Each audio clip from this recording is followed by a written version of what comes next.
Bueno, empezamos con un nuevo video. Vos tenés el tuyo ahí, ¿no? Sí. Y brindamos antes de empezar. Saluchi, con la mano izquierda y mirándonos a los ojos. Bueno, esperé que tome un poquito.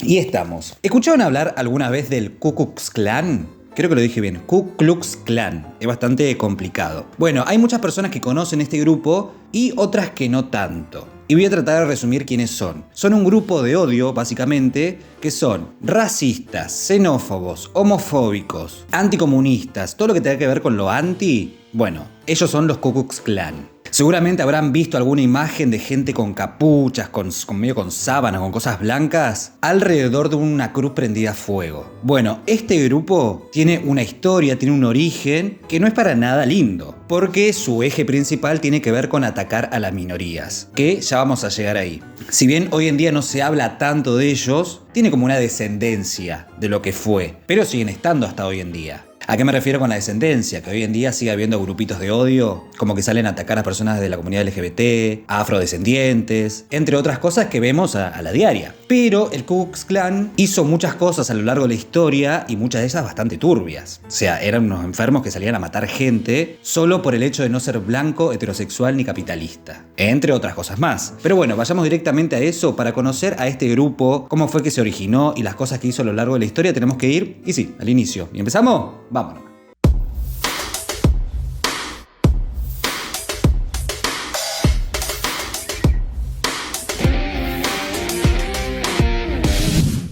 Bueno, empezamos con el Ku Klux Klan, que este grupo se originó después de la Guerra Civil de Estados Unidos, que terminó en el año 1865. Esta guerra fue re heavy allá porque murieron un montón de personas y el conflicto, entre otras cosas, era la abolición de la esclavitud. Había un grupo de una parte del país que estaba en contra y otra que estaba a favor. Y ahí empezó esta guerra llamada la Guerra de la Secesión o Guerra de Secesión. Y esto de la abolición de la esclavitud va a ser clave porque va a estar ahí la raíz de todo. Porque cuando se terminó de la guerra y se abolió la esclavitud, ahí se juntaron 6 chabones para armar un grupo y estos 6 chabones pertenecían al grupo perdedor, o sea que estaban en contra de la abolición de la esclavitud. Y cuando se juntaron era porque estaban molestos de lo que estaba pasando con todo este tema, sobre todo en su pueblo, que era el pueblo Pulaski en Tennessee. Según varios investigadores, se dice que cuando se juntaron nunca imaginaron o nunca pensaron que iba a ser el objetivo de oprimir a los afros, sino como que se juntaron como para una forma de entretenimiento, como un club social. Pero esto no fue así, claramente. Porque un tiempito después de que se creó este grupo, empezaron a hacerle cositas a los afroamericanos. ¿A qué me refiero con cositas? Se imaginarán. Empezarlos a perseguir, a hostigarlos y a violentarlos, hasta que un punto esta violencia empezó a ser cada vez más grande. Por ejemplo, entre 1866 y 1867, este grupo solía invadir las sesiones religiosas de los grupos de afroamericanos y también se metían en las casas de ellos, como para sacarle las armas de fuego, porque decían que los negros no podían tener armas después de la guerra. O sea, empezaron a agarrarse de eso. Y lo hacían con total libertad, se metían a las sesiones religiosas, a las casas, les robaban, los hostigaban. Y así esto empezó a crecer cada vez más. Y vieron que dije al principio del video que siempre estaban con capuchas, con una túnica blanca. Bueno, esto tiene una explicación. Porque cuando empezaron con este grupo, se empezaron a poner máscaras y sábanas y así andar en caballo y hostigar a los afroamericanos, todo para que no se les vea la cara claramente. Y los hostigaban, los perseguían con los caballos, con antorchas, y ese era su juego. O sea, ellos se divertían de esa manera, hostigando a la comunidad afro. Y después con el paso del tiempo, esta vestimenta quedó como característica de los Ku Klux Klan. Vamos a decirle el clan, porque es más fácil de decir. Pero también otra cosa característica de este grupo es la cruz prendida a fuego. Bueno, al principio solamente prendían fuego como para llamar a otros clanes para que se unan a este grupo. Después con el paso del tiempo, ese fuego se cambió y terminó siendo una cruz, la cruz cristiana. Y eso es lo que conocemos hoy en día. Pero su objetivo, básicamente, el objetivo de este grupo, era mantener la supremacía blanca en Estados Unidos. Pero las cosas que a ellos más les encantaba hacer era esto que dije anteriormente, que es el hostigamiento. Por eso muchas veces salían con sus caballos, se disfrazaban medio de caballeros, con esas máscaras, con esas sábanas, por así decirlo, y con sus antorchas, y con eso salían. Y a este grupo les encantaba atacar a los negros que iban a votar o que se querían presentar a elecciones. Entonces iba a este grupo y pum, agarraba y los golpeaba, los torturaba, y cuando los secuestraban podían hacerles cualquier cosa. Eran re picantes este grupo. Una de las cosas más puntuales, violentas que hacían era, por ejemplo, prender los fuegos, ahorcarlos, entrar a sus casas, destruirles todo. O sea, no les importaba absolutamente nada. Ellos agarraban, se ponían la máscara, la túnica esa y hacían todas las cosas que querían en contra de esta comunidad. Ya para el año 1867, este grupo había crecido tanto y celebraron lo que fue la Gran Convención, donde elegían al Gran Mago, que el Gran Mago vendría a ser el rol más importante de esta comunidad, de este grupo. Y ese fue Nathan Bedford Forrest, que voy a dejar la foto acá. Pero este mismo chabón después va a empezar como medio a calmar las aguas y hacer que esta violencia que se estaba propagando y estaba creciendo cada vez más, la intente erradicar, por así decirlo. En unas elecciones presidenciales en el año 1868, el clan empezó como medio a seguir hostigando y a perseguir a los negros que iban a votar, y ahí llegó un límite, porque hubo 2000 homicidios vinculados con las elecciones. Es un montón. Entonces esa campaña tan abierta y salvaje que habían tenido contra la comunidad les terminó volviendo en contra, porque en el año 1871 el Congreso aprobó una ley llamada la Ley del Ku Klux Klan, que permitía al presidente suspender algunas garantías constitucionales y enviar tropas a combatirlos directamente. Así de heavy. Y Ulysses Grant, que era el presidente de ese momento, usó esta ley para detener a algunos de sus miembros y declaró ley marcial en 9 condados del estado de Carolina del Sur. Por ende, el clan empezó a disolverse, empezó a desaparecer.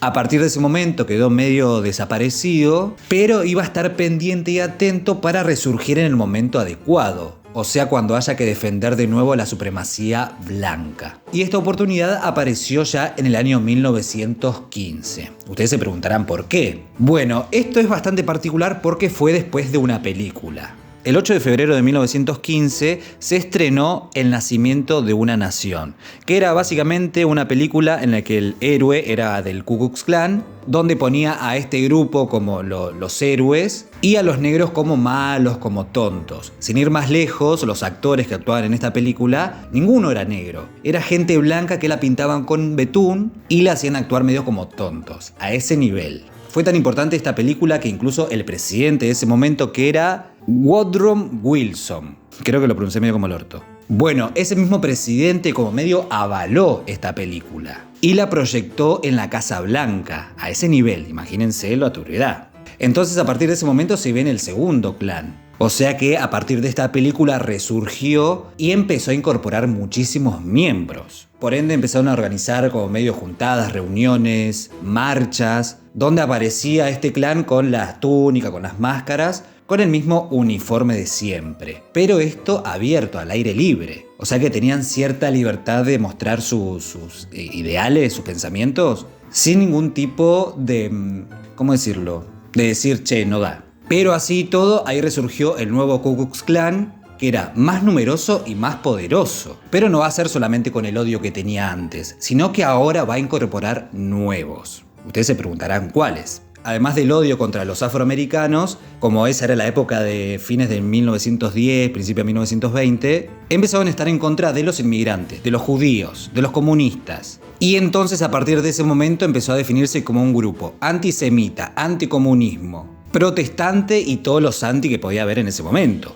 Ya para esta segunda vuelta, el clan contaba con 4 millones de miembros, un montón. Y tuvo una gran influencia política, en la policía, en los jueces. O sea que empezaron a tener miembros en diferentes áreas que eran muy importantes que no estén ahí. Porque imagínense que nunca iban a hacer nada a favor de estas comunidades oprimidas. Incluso iba a ser peor, la iban a atacar más y la gente que los atacaban iban a tener como un respaldo. Que ya esto iba a ser cada vez peor. Porque ellos seguían con sus ataques de intimidación de forma racista, homofóbica, anticomunista, antisemita. Ellos seguían en esa y tenían un respaldo. Por ende tenían esa libertad. Pero no todo va a quedar acá porque va a llegar un momento en que empiezan a caer. Y esto fue en el año 1925 cuando uno de sus líderes muy importantes que tenían en ese momento fue condenado por matar a una chica de 20 años. Esto dejó muy mal parado a este clan, por ende tuvieron que empezar a retroceder. Y estuvieron en el foco nacional, o sea, en la mirada de todo el país, acusándolos de que todos pertenecían a lo mismo. Esperen que tome un poquito de vino.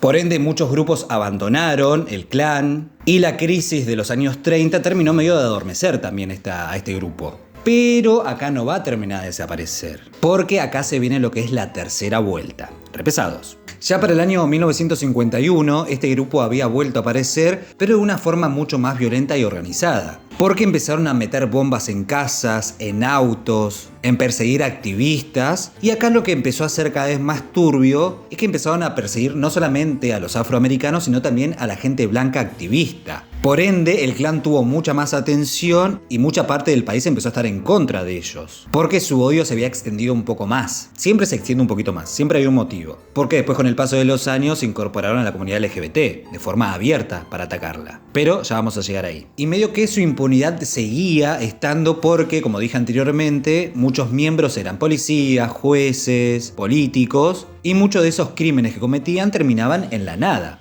Pero ya para mediados de los años 60, el foco volvió a estar en ellos de forma masiva por sus actos de violencia, que eran cada vez peores. A tal punto que el presidente de ese momento, que era Lyndon Johnson, se dirigió a la televisión para hablar en contra de ellos. Y ahí anunció la detención de los responsables y definió a este grupo como una sociedad de encapuchados intolerantes. Y la verdad que sí.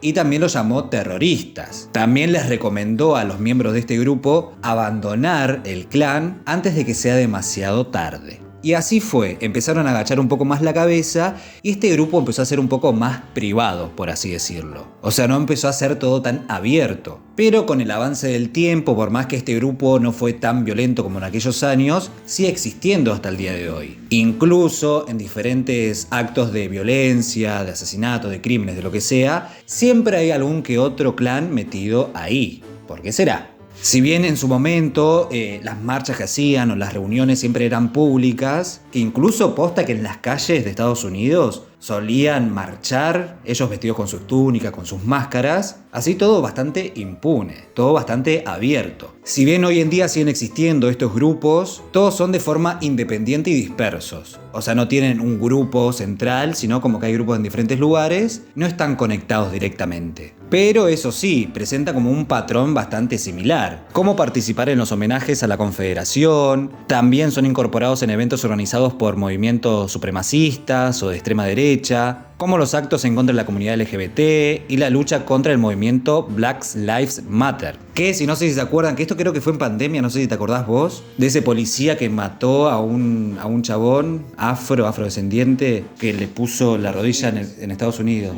Que ahí empezó este reclamo masivo. Bueno, ellos estaban en contra de este reclamo, imagínense. Y bueno, acá la pregunta también es si hoy en día siguen existiendo hoy por hoy. Bueno, si bien no tanto como décadas atrás, están lejos de desaparecer. Porque actualmente se cree que hay unos 50 grupos con 5.000 y 8.000 miembros cada uno en estado activo, que todavía siguen haciendo lo mismo, o sea, quemando cruces, vistiéndose con sus túnicas y sus máscaras, como que intentan mantener todo eso original. También, si ustedes se preguntan si este grupo existe solamente en Estados Unidos, la respuesta es no. Están en otros países como Australia, Gran Bretaña, Brasil, Alemania, pero en Argentina, seguramente también se preguntan, acá la respuesta es no. Si bien no hay un grupo conformado del clan acá, hay otros también que son bastante similares, que son racistas, antisemitas, homofóbicos, todo lo malo que tiene el clan. Bueno, estos grupos que voy a dejar acá escritos también pertenecen a una ideología similar, que siguen estando, pero que no se siga propagando, porque son bastante turbios. Pero bueno, así fue más o menos la historia, el origen y las cosas turbias que hicieron el clan. Si ustedes tienen alguna info para agregar, pues esto tiene bastantes años, imagínense la información que hay. Hicieron un montón de cosas turbias, que no me pongo a detallar una por una porque este video termina mañana. Pero seguramente si tienen información ustedes la van a dejar en los comentarios. Así que nada, así fue más o menos la historia, el origen del Ku Klux Klan. Si ustedes tienen alguna otra historia, alguna leyenda, cualquier cosa la que quieren que les diga en los comentarios y lo hago. Acuérdense de compartir, de suscribirse, de comentar. ¿De qué más? Cafecito.